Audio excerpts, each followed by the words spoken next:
Everyone for having me today. I want to give honor to God.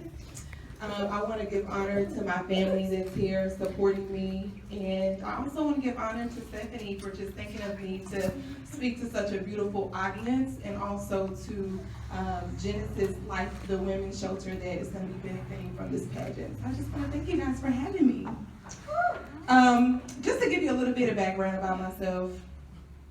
Sometimes it's funny how we can't really help what we're born into, right? Amen. Somebody give me an amen. Because I think that if we could all literally pick what we want to be born into, all of us would probably be millionaires. I think I heard one contestant say that she wanted to win the lottery. I'm not mad about that. So one thing that I will say is that, we all had an opportunity to pick where we come from. There would be people that would be able to stand before you, such as myself, to be able to help those that are in need to be able to overcome. So just a little bit of background on my domestic violence. I grew up in it, I was born in it, but it did not make me, and it did not dictate who I would be through Christ Jesus. And upon just living in domestic violence, I just, gained so much fear. I was so insecure, and I didn't know whether or not there would be any end to it. Where does it end? How did it even begin? Those are some questions that I just kind of asked myself as a child. And then I found myself around 16, you know how we want to get in relationships. Come on, somebody. And so I found myself at 16 in high school, and I met this guy, and I just thought that he was the one for me. We've all had that one person, right? Maybe multiple people, but.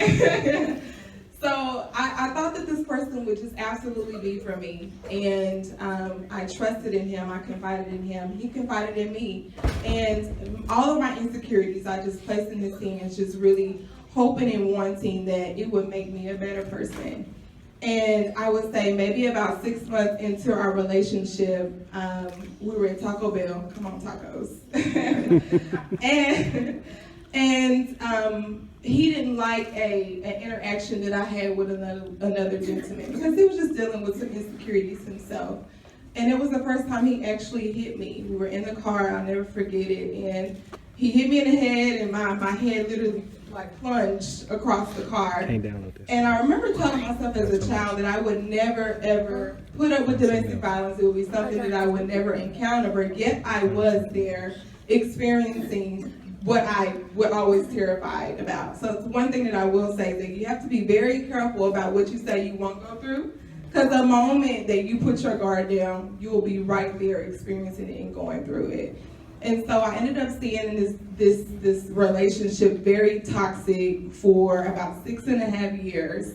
And one thing that I will tell you about domestic violence is that 1 out of 4 women, so if you look in this room, there are a lot of women in this room, whether they're children, they are victims of domestic violence. And if it's not them, it's someone that they know. I know that everyone in here can think of someone, if it's not themselves, if it hasn't been them previously, someone that has experienced that. So it's something that we really have to take a stand for, and to really be able to, impact our community.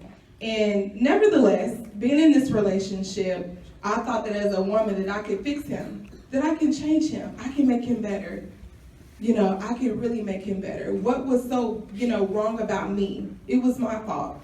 I was the reason why, I got hit upside my head. And I wasn't that reason. But because I didn't know my own value, I then just began to just crawl under a rock. And I suffered silently. My family didn't even know. Here is this beautiful girl in school. I have aspirations, I have dreams, and I'm a victim of domestic violence. For years, they never knew, because I hid it. I'm cute, I got my makeup on.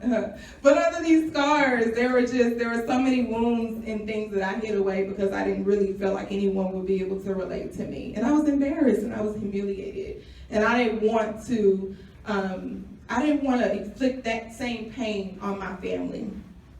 And as I continued to stay in the relationship, the violence got worse. You'll go from, a hit across the head, to having your nose busted, to being drugged inside of a home. It gets worse and worse and worse. And it got to a point to where I had to realize that it was time for me to live. And that I knew that out of all things that God created me to be, it was not to be abused. It just was not. And although, being a victim of domestic violence, you personally just feel like, oh man, this is what life is about? And it's not. So if there's a woman in here, or even a man also are victims of domestic violence. They're also victims. So if there's anyone in here that is a victim of domestic violence, you just have to tell yourself that you are able to make it, that you can overcome. And one thing that I realized, that it was time for me just to have my own personal breakthrough. And I just decided that I no longer wanted to be under the subject of being abused. And I remember one day, I kind of had a come to Jesus meeting with myself. Praise the Lord. And I remember I brought this mirror with me, because sometimes some people, you have to have your own example of what you have to do in order to really overcome. And I brought this mirror with me because I had a conversation with myself. And I had to tell myself, Brittany, you are beautiful. Brittany, you will make it. Brittany, you are not the scars of domestic violence. You're not suicide. You're not nicotine. You're not alcoholism. You're not depression. Those are some of the things that I went through. As beautiful as I was addicted to nicotine. Come on, somebody, cool, praise the Lord. For deliverance. But I was addicted, and this is everyday life. It was every day I wanted to wake up and like, ooh, let me pour me a drink. Come on, somebody. Here it is, this church girl. I danced in church. I danced in church, and I always had a smile on my face, but I was so broken internally because I didn't know how to deal with me. And I had to look myself in the mirror, and I had to tell myself, you can make it.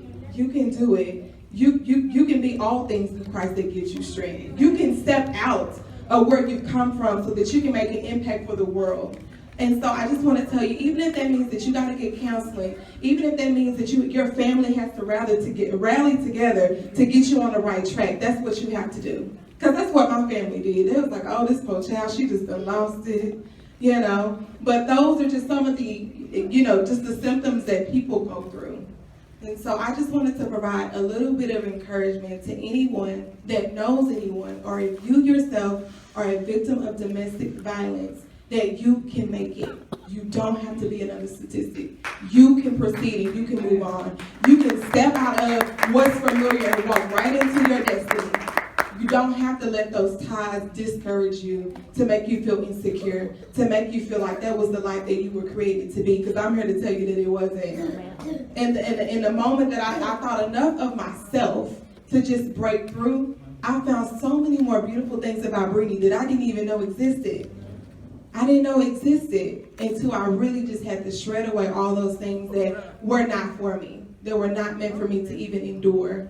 But all things work together, not some things. I got to bring the scripture to you because it's so true, and it really is what saved my life. But all things work together for the good of them that love the Lord and are called according to his purpose.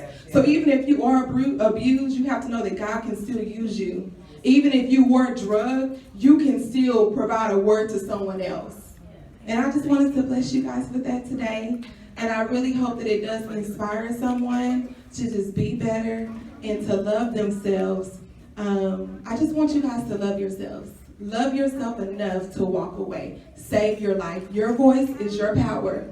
And it was my silence that could have led me 6 feet under. My silence. So your voice can save not only your life, but someone else. So God bless you guys. Thank you guys for having me.